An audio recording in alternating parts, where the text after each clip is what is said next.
قیام امن کی سب سے بڑی تحریک۔ اسلام صرف اتنا ہی نہیں کرتا، اس سے بڑھ کر بھی یہاں اور بہت کچھ ہے۔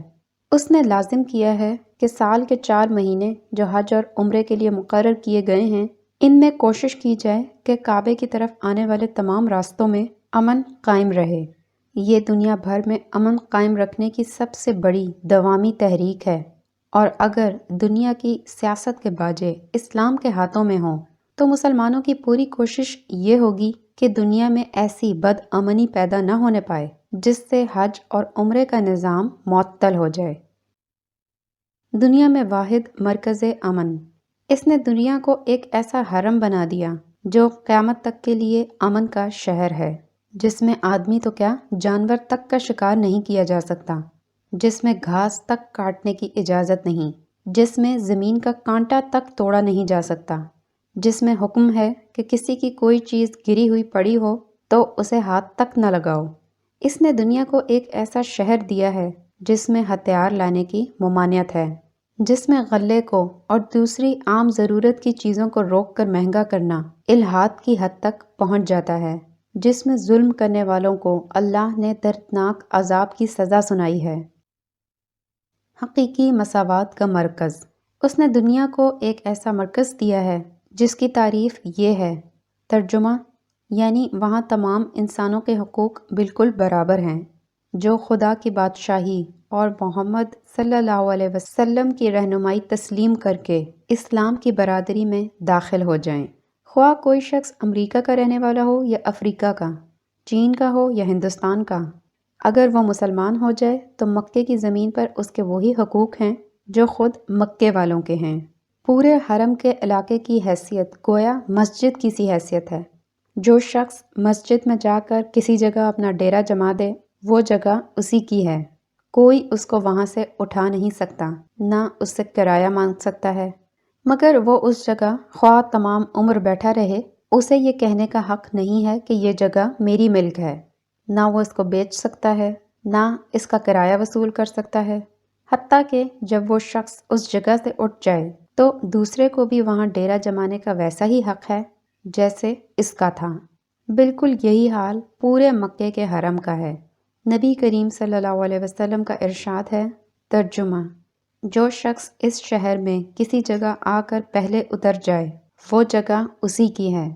حضرت عمر رضی اللہ تعالیٰ عنہ نے وہاں کے لوگوں کو حکم دے دیا تھا کہ اپنے مکانات کے گرد صحنوں پر دروازے نہ لگاؤ، تاکہ جو چاہے تمہارے صحن میں آ کر ٹھہر سکے۔ بعض فقہا نے تو یہاں تک کہا ہے کہ شہر مکہ کے مکانات پر نہ کسی کی ملکیت ہے اور نہ وہ وراثت میں منتقل ہو سکتے ہیں۔ کیا اسلام کے سوا یہ نعمتیں انسان کو کہیں اور مل سکتی ہیں؟ یہ ہے وہ حج جس کے متعلق فرمایا گیا تھا کہ اسے کر کے دیکھو، اس میں تمہارے لیے کتنے منافع ہیں۔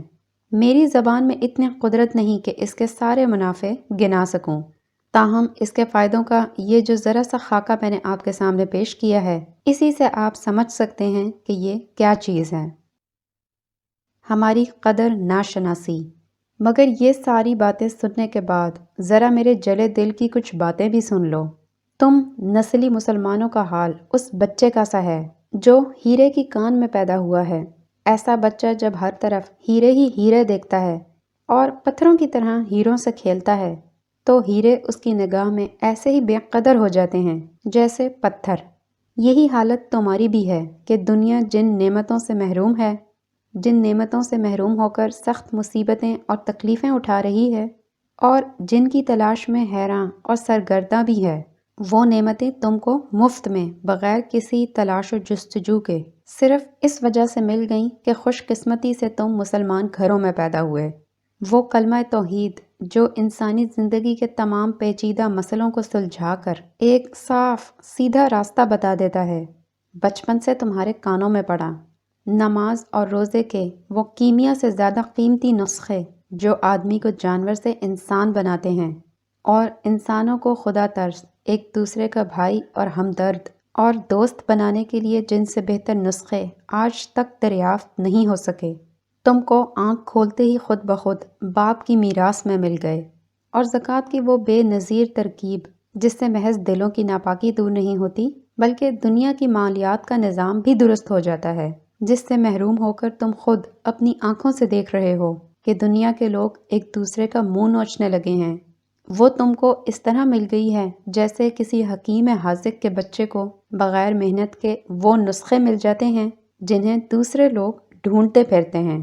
اسی طرح حج کا وہ عظیم و شان طریقہ بھی جس کا دنیا بھر میں آج کہیں جواب نہیں ہے، جس سے طاقتور دریا کسی تحریک کو چار دانگ عالم میں پھیلانے اور ابدالآباد تک زندہ رکھنے کے لیے آج تک دریافت نہیں ہو سکا ہے، جس کے سوا آج دنیا میں کوئی ایسی عالمگیر طاقت موجود نہیں ہے کہ آدم کی ساری اولاد کو دنیا کے گوشے گوشے سے کھینچ کر خدائے واحد کے نام پر ایک مرکز پر جمع کر دے اور بے شمار قوموں اور نسلوں کو ایک خدا پرست، نیک نیت، خیر خواہ برادری میں پیوست کر کے رکھ دے۔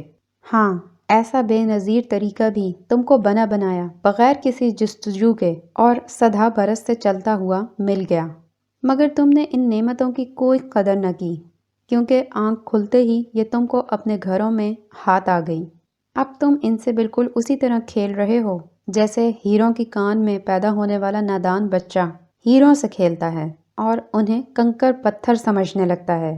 اپنی جہالت اور نادانی کی وجہ سے جس بری طرح تم اس زبردست دولت اور طاقت کو ضائع کر رہے ہو، اس کا نظارہ دیکھ کر دل جل اٹھتا ہے۔ کوئی کہاں سے اتنی طاقت برداشت لائے کہ پتھر پھوڑوں کے ہاتھوں جواہرات کو برباد ہوتا دیکھ کر ضبط کر سکے۔ کسی شاعر نے کیا خوب کہا ہے، خرے عیسیٰ اگر بمکہ رود، چوں بے آید ہنوز خرباشد، یعنی گدھا خواہ عیسیٰ علیہ السلام جیسے پیغمبر ہی کا کیوں نہ ہو، مکے کی زیارت سے کوئی فائدہ نہیں اٹھا سکتا۔ اگر وہ وہاں ہو بھی آئے تو جیسا گدھا تھا ویسا ہی رہے گا۔ نماز، روزہ ہو یا حج، یہ سب چیزیں سمجھ بوجھ رکھنے والے انسانوں کی تربیت کے لیے ہیں، جانوروں کو سدھانے کے لیے نہیں ہیں۔ جو لوگ نہ ان کے معنی اور مطلب کو سمجھیں، نہ ان کے مدعا سے کچھ غرض رکھیں، نہ اس فائدے کو حاصل کرنے کا ارادہ ہی کریں جو ان عبادتوں میں بھرا ہوا ہے، بلکہ جن کے دماغ میں ان عبادتوں کے مقصد و مطلب کا سرے سے کوئی تصور ہی نہ ہو، وہ اگر ان افعال کی نقل اس طرح اتار لیا کریں کہ جیسا اگلوں کو کرتا دیکھا خود بھی کر لیا، تو اس سے آخر کس نتیجے کی توقع ہو سکتی ہے؟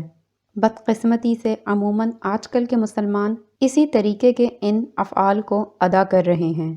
ہر عبادت کی ظاہری شکل جیسی مقرر کر دی گئی تھی ویسی ہی بنا کر رکھ دیتے ہیں، مگر وہ شکل روح سے بالکل خالی ہوتی ہے۔ تم دیکھتے ہو کہ ہر سال ہزارہا زائرین مرکز اسلام کی طرف جاتے ہیں اور حج سے مشرف ہو کر پلٹتے ہیں، مگر نہ جاتے وقت ہی ان پر وہ اصلی کیفیت طاری ہوتی ہے جو ایک مسافر حرم میں ہونی چاہیے تھی، نہ وہاں سے واپس آ کر ہی ان میں کوئی اثر حج کا پایا جاتا ہے، اور نہ ہی اس سفر کے دوران میں وہ ان آبادیوں کے مسلمانوں اور غیر مسلموں پر اپنے اخلاق کا کوئی اچھا نقش بٹھاتے ہیں جن پر سے ان کا گزر ہوتا ہے، بلکہ اس کے برعکس ان میں زیادہ تر وہ لوگ شامل ہوتے ہیں جو اپنی گندگی، بے تمیزی اور اخلاقی پستی کی نمائش کر کے اسلام کی عزت کو بٹا لگاتے ہیں۔ ان کی زندگی کو دیکھ کر بجائے اس کے کہ دین کی بزرگی کا سکہ غیروں کے دلوں پر جمے، خود اپنوں کی نگاہوں میں بھی وہ بے وقت ہو جاتا ہے۔ یہی وجہ ہے کہ خود آج ہماری اپنی قوم کے بہت سے نوجوان ہم سے پوچھتے ہیں کہ ذرا اس حج کا فائدہ تو بتائیں، حالانکہ یہ حج وہ چیز تھی کہ اگر اس کو اس کی اصل شان کے ساتھ ادا کیا جاتا تو کافر تک اس کے فائدے کو اعلانیہ دیکھ کر ایمان لے آتے۔ کسی تحریک کے ہزاروں لاکھوں ممبر دنیا کے ہر حصے سے کھنچ کر ایک جگہ جمع ہوں اور پھر اپنے اپنے ملکوں کو واپس جائیں، ملک اور شہر شہر سے گزرتے ہوئے اپنی پاکیزہ زندگی، پاکیزہ خیالات اور پاکیزہ اخلاق کا اظہار کرتے جائیں، اور جہاں جہاں ٹھہریں اور جہاں جہاں سے گزریں وہاں اپنے تحریک کے اصولوں کا نہ صرف زبان سے پرچار کریں بلکہ اپنی عملی زندگی سے ان کا پورا مظاہرہ بھی کر دیں، اور یہ سلسلہ 10-20 برس تک نہیں بلکہ صدیوں تک سال ہر سال چلتا رہے۔ بھلا غور تو کیجئے کہ یہ بھی کوئی ایسی چیز تھی کہ اس کے فائدے پوچھنے کی کسی کو ضرورت پیش آ جاتی؟ خدا کی قسم اگر یہ کام صحیح طریقے پر ہوتا تو نابینا اس کے فائدے دیکھتے اور بہرے اس کے فائدے سن لیتے۔ ہر سال کا حج کروڑوں مسلمانوں کو نیک بناتا، ہزاروں غیر مسلموں کو اسلام کے دائرے میں کھینچ لاتا اور لاکھوں غیر مسلموں کے دلوں میں اسلام کی بزرگی کا سکہ بٹھا دیتا، مگر برا ہو جہالت کا، جاہلوں کے ہاتھ پڑ کر کتنی بیش قیمت چیز کس طرح ضائع ہو رہی ہے۔ جہاد، میں بار بار اس طرف اشارہ کرتا رہا کہ یہ نماز اور روزہ اور حج اور زکوٰۃ جنہیں اللہ نے آپ پر فرض کیا ہے اور اسلام کا رکن قرار دیا ہے، یہ دوسرے مذہبوں کی عبادات کی طرح پوجا پاٹ، نظر و نیاز اور جاترا کی رسمیں نہیں ہیں کہ بس آپ ان کو ادا کر دیں اور اللہ تعالیٰ آپ سے خوش ہو جائے، بلکہ دراصل یہ ایک بڑے مقصد کے لیے آپ کو تیار کرنے اور ایک بڑے کام کے لیے آپ کی تربیت کرنے کی خاطر فرض کی گئی ہیں۔ اب چونکہ میں اس تربیت اور اس تیاری کے ڈھنگ کو کافی تفصیل کے ساتھ بیان کر چکا ہوں، اسی لیے وقت آ گیا ہے کہ آپ کو یہ بتایا جائے کہ وہ مقصد کیا ہے جس کے لیے یہ ساری تیاری ہے۔ اسلام کا مقصود حقیقی، مختصر طور پر اتنا ہی کہہ دینا کافی ہے کہ وہ مقصد انسان پر سے انسان کی حکومت مٹا کر خدائے واحد کی حکومت قائم کرنا ہے، اور اس مقصد کے لیے سر دھڑ کی بازی لگا دینے اور جان توڑ کر کوشش کرنے کا نام جہاد ہے۔ اور نماز، روزہ، حج، زکوٰۃ سب کے سب اسی کام کی تیاری کے لیے ہیں، لیکن چونکہ آپ لوگ مدت ہائے دراز سے اس مقصد کو اور اس کام کو بھول چکے ہیں اور ساری عبادتیں آپ کے لیے محض تفنن بن کر رہ گئی ہیں، اسی لیے میں سمجھتا ہوں کہ اس ذرا سے فقرے میں جو مطلب میں نے ادا کیا ہے اسے آپ ایک معمے سے زیادہ کچھ نہ سمجھے ہوں گے۔ اب میں آپ کے سامنے اس مقصد کی تشریح کرتا ہوں۔ خرابیوں کی جڑ، حکومت کی خرابی۔ دنیا میں آپ جتنی خرابیاں دیکھتے ہیں ان سب کی جڑ دراصل حکومت کی خرابی ہے۔ طاقت اور دولت حکومت کے ہاتھوں میں ہوتی ہے، قانون حکومت بناتی ہے، انتظام کے سارے اختیارات حکومت کے قبضے میں ہوتے ہیں، پولیس اور فوج کا زور حکومت کے پاس ہوتا ہے، لہٰذا جو خرابی بھی انسانوں کی زندگی میں پھیلتی ہے وہ یا تو خود حکومت کی پھیلائی ہوئی ہوتی ہے یا اس کی مدد سے پھیلتی ہے، کیونکہ کسی چیز کو پھیلنے کے لیے جس طاقت کی ضرورت ہوتی ہے وہ حکومت ہی کے پاس ہے۔ مثال کے طور پر آپ دیکھتے ہیں کہ زنا دھڑلے سے ہو رہا ہے اور اعلانیہ کوٹھوں پر یہ کاروبار جاری ہے۔ اس کی وجہ کیا ہے؟ وجہ اس کے سوا کچھ نہیں کہ حکومت کے اختیارات جن لوگوں کے ہاتھوں میں ہیں ان کی نگاہ میں زنا کوئی جرم نہیں ہے، وہ خود اس کام کو کرتے ہیں اور دوسروں کو کرنے دیتے ہیں، ورنہ اگر وہ اس کو بند کرنا چاہیں تو یہ کام اتنے دھڑلے سے نہیں چل سکتا۔ آپ دیکھتے ہیں کہ سود کا بازار گرم ہے، مالدار لوگ غریبوں کا خون چوستے چلے جاتے ہیں۔ یہ کیوں؟ صرف اس لیے کہ حکومت خود سود کھاتی ہے اور کھانے والوں کو مدد دیتی ہے۔ اس کی عدالتیں سود خواروں کو ڈگریاں دیتی ہیں، اس کی حمایت ہی کے بل پر یہ بڑے بڑے ساہوکارے اور بینک چل رہے ہیں۔ آپ دیکھ رہے ہیں کہ لوگوں میں بے حیائی اور بد اخلاقی روز بروز بڑھتی چلی جا رہی ہے۔ یہ کس لیے؟ یہ اس لیے کہ حکومت نے لوگوں کی تعلیم و تربیت کا ایسا ہی انتظام کیا ہے اور اس کو اخلاق اور انسانیت کے وہی نمونے پسند ہیں جو آپ کو نظر آ رہے ہیں۔ کسی دوسری طرز کی تعلیم و تربیت سے آپ کسی اور نمونے کے انسان تیار کرنا چاہیں تو ذرائع کہاں سے لائیں گے؟ اور تھوڑے بہت تیار کر بھی دیں تو وہ کھپیں گے کہاں؟ رزق کے دروازے اور کھپت کے میدان تو سارے کے سارے بگڑی ہوئی حکومت کے قبضے میں ہیں۔ آپ دیکھتے ہیں کہ دنیا میں بے حد و حساب خون ریزی ہو رہی ہے، انسان کا علم اس کی تباہی کے لیے استعمال کیا جا رہا ہے، انسان کی محنت کے پھل آگ کی نظر کیے جا رہے ہیں اور بیش قیمت جانیں مٹی کے ٹھیکروں سے بھی زیادہ بے دردی کے ساتھ ضائع ہو رہی ہیں۔ یہ کس وجہ سے؟ صرف اس وجہ سے کہ آدم کی اولاد میں جو لوگ سب سے زیادہ شریر اور بد نفس تھے وہ دنیا کی قوموں کے رہنما اور اقتدار کی باغوں کے مالک ہیں۔ قوت ان کے ہاتھوں میں ہے، اس لیے وہ جدھر دنیا کو چلا رہے ہیں اس طرف ہی دنیا چل رہی ہے۔ علم، دولت، محنت، جان، ہر چیز کا انہوں نے جو مصرف تجویز کیا ہے اسی میں ہر چیز صرف ہو رہی ہے۔ آپ دیکھتے ہیں کہ دنیا میں ہر طرف ظلم ہو رہا ہے، کمزور کے لیے کہیں انصاف نہیں ہے، غریب کی زندگی دشوار ہے، عدالتیں بنیے کی دکان بنی ہوئی ہیں جہاں سے صرف روپے کے عوض ہی انصاف خریدا جا سکتا ہے، لوگوں سے بے حساب ٹیکس وصول کیے جاتے ہیں اور افسروں کی شاہانہ تنخواہوں پر، بڑی بڑی عمارتوں پر لڑائی کے گولہ بارود پر ایسی ہی دوسری فضول خرچیوں پر اڑا دیے جاتے ہیں۔ سروکار، زمیندار، رئیس، خطاب یافتہ اور خطاب کے امیدوار عمائدین، گدی نشین پیر، سینما کمپنیوں کے مالک، شراب کے تاجر، فحش کتابیں اور رسالے شائع کرنے والے، جوئے کا کاروبار چلانے والے اور ایسے ہی بہت سے لوگ خلق خدا کی جان، مال، عزت، اخلاق، ہر چیز کو تباہ کر رہے ہیں اور کوئی ان کو روکنے والا نہیں۔ یہ سب کیوں ہو رہا ہے؟ یہ سب اس لیے کہ حکومت کی کل بگڑی ہوئی ہے۔ طاقت جن ہاتھوں میں ہے وہ خراب ہیں، وہ خود بھی ظلم کرتے ہیں اور ظالموں کا ساتھ بھی دیتے ہیں، اور جو ظلم بھی ہوتا ہے وہ اس وجہ سے ہوتا ہے وہ اس کے ہونے کے خواہش مند یا کم از کم روادار ہیں۔ ان تمام مثالوں سے آپ کی سمجھ میں یہ بات آ گئی ہوگی کہ حکومت کی خرابی تمام خرابیوں کی جڑ ہے۔ لوگوں کے خیالات کا گمراہ ہونا، اخلاق کا بگڑنا، انسانی قوتوں اور قابلیتوں کا غلط راستوں میں صرف ہونا، کاروبار اور معاملات کی غلط صورتوں اور زندگی کے برے طور طریقوں کا رواج پانا، ظلم و ستم اور بدافعالیوں کا پھیلنا، خلق خدا کا تباہ ہو جانا، یہ سب کچھ نتیجہ ہے اس ایک بات کا کہ اختیارات و اقتدار کی کنجیاں غلط ہاتھوں میں ہیں۔ ظاہر ہے جب طاقت بگڑے ہوئے لوگوں کے ہاتھ میں ہوگی اور جب خلق خدا کا رزق انہی کے تصرف میں ہوگا تو نہ صرف خود بگاڑ پھیلائیں گے بلکہ بگاڑ کی ہر صورت ان کی مدد اور حمایت سے پھیلے گی، اور جب تک اختیارات ان کے قبضے میں رہیں گے کسی چیز کی اصلاح نہ ہو سکے گی۔ اصلاح کے لیے پہلا قدم اصلاحی حکومت۔ یہ بات جب آپ کے ذہن نشین ہو گئی تو یہ سمجھنا آپ کے لیے آسان ہے کہ خلق خدا کی اصلاح کرنے اور لوگوں کو تباہی کے راستے سے بچا کر فلاح اور سعادت کے راستے پر لگانے کے لیے اس کے سوا کوئی چارہ نہیں کہ حکومت کے بگاڑ کو درست کیا جائے۔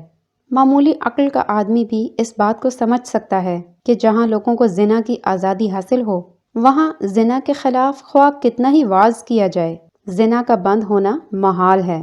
لیکن اگر حکومت کے اختیارات پر قبضہ کر کے زبردستی زنا کو بند کر دیا جائے تو لوگ خود بخود حرام کا راستہ چھوڑ کر حلال کے راستے کو اختیار کر لیں گے۔ شراب، جوا، رشوت، سود، فحش تماشے، بے حیائی کے لباس، بد اخلاق بنانے والی تعلیم اور ایسی ہی دوسری چیزیں اگر آپ واعظوں سے دور کرنا چاہیں تو کامیابی ناممکن ہے۔ البتہ حکومت کے زور سے یہ سب بلائیں دور کی جا سکتی ہیں۔ جو لوگ خلق خدا کو لوٹتے اور اخلاق کو تباہ کرتے ہیں ان کو آپ محض پند و نصیحت سے چاہیں کہ اپنے ان فائدوں سے ہاتھ دھو لیں تو یہ کسی طرح ممکن نہیں۔ ہاں، اقتدار ہاتھ میں لے کر آپ بزور ان کی شرارتوں کا خاتمہ کر دیں تو ان ساری خوبیوں کا انسداد ہو سکتا ہے۔ اگر آپ چاہیں کہ بندگان خدا کی محنت، دولت، ذہانت، قابلیت غلط راستوں میں ضائع ہونے سے بچے اور صحیح راستوں میں صرف ہو، اگر آپ چاہیں کہ ظلم مٹے اور انصاف ہو، اگر آپ چاہیں کہ زمین میں فساد نہ ہو، انسان کا خون نہ چوسے نہ بہائے، دبے اور گرے ہوئے انسان اٹھائے جائیں اور تمام انسانوں کو یکساں عزت، امن، خوشحالی اور ترقی کے مواقع حاصل ہوں تو محض تبلیغ و تلقین کے زور سے یہ کام نہیں ہو سکتا۔ البتہ حکومت کا زور آپ کے پاس ہو تو یہ سب کچھ ہونا ممکن ہے۔ بس یہ بالکل ایک کھلی ہوئی بات ہے جس کو سمجھنے کے لیے کچھ بہت زیادہ غور و فکر کرنے کی بھی ضرورت نہیں کہ اصلاح خلق کی کوئی اسکیم بھی حکومت کے اختیارات پر قبضہ کیے بغیر نہیں چل سکتی۔ جو کوئی حقیقت میں خدا کی زمین سے فتنہ اور فساد کو مٹانا چاہتا ہو اور واقعی یہ چاہتا ہو کہ خلق خدا کی اصلاح ہو تو اس کے لیے محض واعظ اور ناصح بن کر کام کرنا فضول ہے۔ اسے اٹھنا چاہیے اور غلط اصول کی حکومت کا خاتمہ کر کے غلط کار لوگوں کے ہاتھوں سے اقتدار چھین کر صحیح طریقے اور صحیح اصول کی حکومت قائم کرنی چاہیے۔ حکومت کی خرابی کی بنیاد انسان کی انسان پر حکمرانی ہے۔ یہ نقطہ سمجھ لینے کے بعد ایک قدم اور آگے بڑھیے۔ آپ کو یہ تو معلوم ہو گیا کہ بندگان خدا کی زندگی میں جو خرابیاں پھیلتی ہیں ان کی جڑ حکومت کی خرابی ہے، اور اصلاح کے لیے ضروری ہے کہ اس جڑ کی اصلاح کی جائے۔ مگر اب یہ سوال پیدا ہوتا ہے کہ خود حکومت کی خرابی کا بنیادی سبب کیا ہے؟ اس خرابی کی جڑ کہاں ہے؟ اور اس میں کون سی بنیادی اصلاح کی جائے کہ وہ برائیاں پیدا نہ ہوں جن کا اوپر ذکر کیا گیا ہے؟ اس کا جواب یہ ہے کہ جڑ دراصل انسان کی انسان پر حکمرانی ہے، اور اصلاح کی کوئی صورت اس کے سوا نہیں ہے کہ انسان پر خدا کی حکومت ہو۔ اتنے بڑے سوال کا اتنا مختصر سا جواب سن کر آپ تعجب نہ کریں۔ اس سوال کی تحقیق میں جتنا کھوج آپ لگائیں گے، یہی جواب آپ کو ملے گا۔ ذرا غور تو کیجئے، یہ زمین جس پر آپ رہتے ہیں، یہ خدا کی بنائی ہوئی ہے یا کسی اور کی؟ یہ انسان جو زمین پر بستے ہیں، ان کو خدا نے پیدا کیا ہے یا کسی اور نے؟ یہ بے شمار اسباب زندگی جن کے بل پر سب انسان جی رہے ہیں، انہیں خدا نے مہیا کیا ہے یا کسی اور نے؟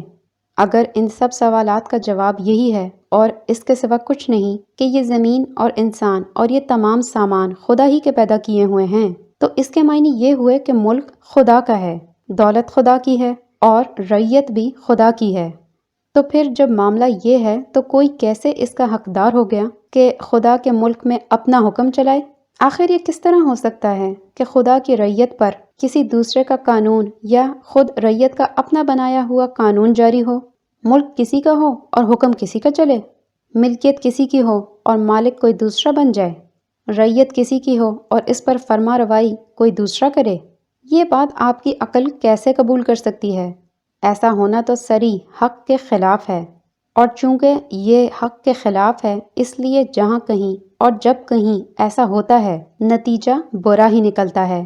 جن انسانوں کے ہاتھ میں قانون بنانے اور حکم چلانے کے اختیارات آتے ہیں، وہ کچھ تو اپنی جہالت کی وجہ سے مجبوراً غلطیاں کرتے ہیں، اور کچھ اپنی نفسانی خواہشات کی وجہ سے قصداً ظلم اور بے انصافی کا ارتکاب کرنے لگتے ہیں، کیونکہ اول تو ان کے پاس اتنا علم نہیں ہوتا کہ انسانی معاملات کو چلانے کے لیے صحیح قاعدے اور قانون بنا سکیں، اور پھر اس سے بھی زیادہ خطرناک بات یہ ہے کہ خدا کے خوف اور خدا کے سامنے جواب دہی سے غافل ہو کر لامحالہ وہ شتر بے مہار بن جاتے ہیں۔